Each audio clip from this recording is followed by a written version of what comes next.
안녕하세요, 한의사 이경입니다. 운동 싫어하시는 분들에게 요즘 무슨 운동하고 있어요 하면은 숨쉬기 운동이요 하시는 경우들이 종종 있습니다. 자, 숨쉬기 운동 하루도 빼놓지 않고 하고 있죠. 사실 이거 잠깐 빼버리게 되면 큰일 나겠죠. 그런데 알고 보면 숨쉬기도 아주 좋은 운동이 될 수 있습니다. 반가우시죠? 자, 잠시라도 숨을 안 쉬게 되면 우리의 몸은 큰일 나겠죠. 음식은 며칠 굶더라도 생존이 가능하지만 호흡은 몇 분만 못 쉬어도 죽습니다. 그만큼 활발하게 움직이는 것이 바로 호흡기관들인데요. 호흡기와 호흡근들은 활발하게 움직이면서 에너지를 소모시키고 신경계를 자극합니다. 따라서 어떤 호흡을 하느냐에 따라서 훨씬 더 많은 에너지를 쓸 수 있게 되고 온몸의 대사율이 좋아질 수도 있다는 얘기입니다. 자, 여러분 이제 요거 한번 생각해 볼까요? 우리가 보통 불을 지필 때 공기구멍이 꼭 필요합니다. 근데 우리 몸에도 공기구멍이 있어요. 바로 콧구멍에서 들어오는 공기 또는 폐포에 들어있는 여러가지, 또 피부에 있는 여러가지 숨구멍들, 이런 것들이 다 우리 몸에서 공기구멍으로 작용을 하게 되는데요. 콧구멍으로 들어온 공기는 기관지를 통해서 폐로 이어져서 있게 됩니다. 이 폐에서 온몸으로 좋은 질 좋은 산소를 보내줘야 하는데요. 한의학에서는 이것을 폐주기, 자 밑에 자막 나가죠.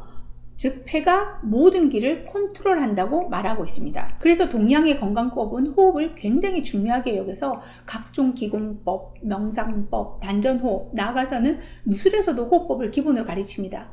여러분들도 요가나 필라테스에서도 호흡의 중요성을 이미 들어보셨을 겁니다. 자, 그런데 다이어트에도 호흡법이 중요하다는 건 모르셨을 거예요. 호흡법이라고? 숨 쉬는데 무슨 법칙이 필요해 하시는 분들 잘 들어보시기 바랍니다. 자, 우리가 흔히 호흡을 나눌 때는 흉식호흡과 복식호흡으로 나누는데요.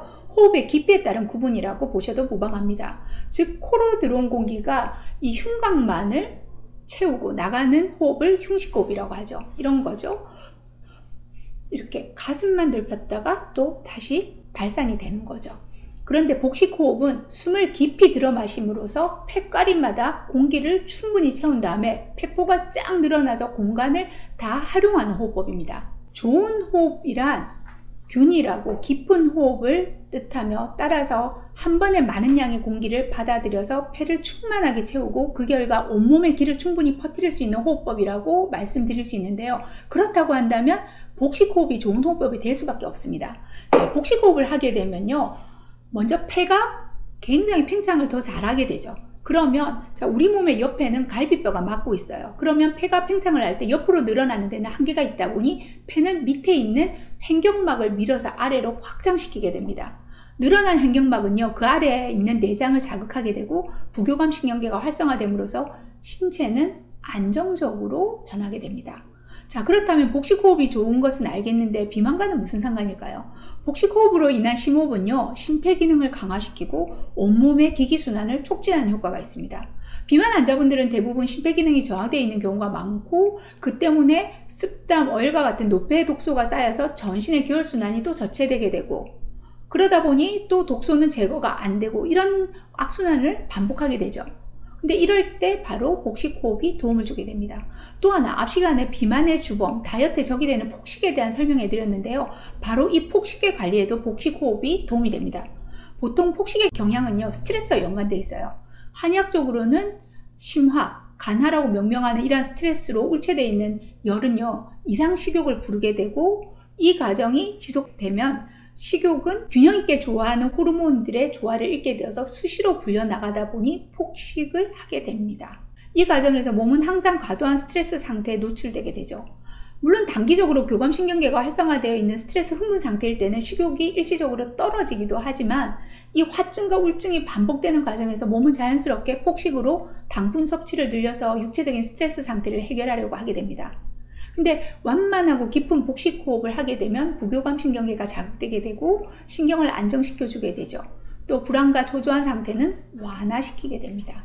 호르몬을 안정화시키고 조절력을 회복하게 하면서 몸은 점점 균형과 안정을 찾게 됩니다. 자, 그럼 지금부터 실전편 살 빠지는 복식호흡법을 알려드리겠습니다. 제가 흉식호흡을 하고 있는지 복식호흡을 하고 있는지 어떻게 알 수 있을까요? 스스로 알고자 하면 자신의 배를 보시면 됩니다.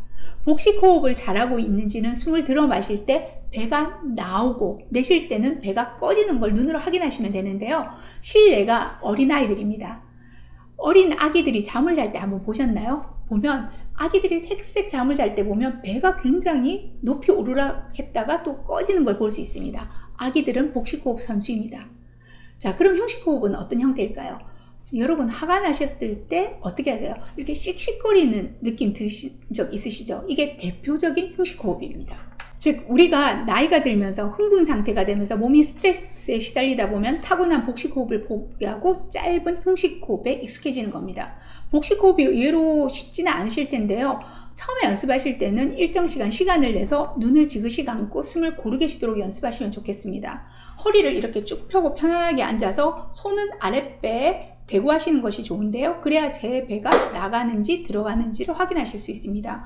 또는 누워서도 하실 수 있는데요. 누웠을 때는 가슴에 손을 얹고 하셔도 좋습니다. 자, 숨을 들이마실 때 가슴이 없다고 생각하시고요. 배꼽 아래로 기운을 쭉 보낸다고 생각하세요. 배가 저절로 나와야 하고 내쉴 때는 배가 저절로 꺼지도록 하시면 됩니다. 자, 의식적으로 연습을 하고 나서는요, 일상에서도 지속하도록 노력을 해보시면 좋겠습니다. 깊은 호흡은요, 온몸의 기혈순환의 원동력이 되고 흥분되고 울체되어 있는 신체와 정신을 릴렉스 시켜줍니다. 자, 숨만 잘 쉬어도 살이 빠지게 되는 겁니다. 감사합니다.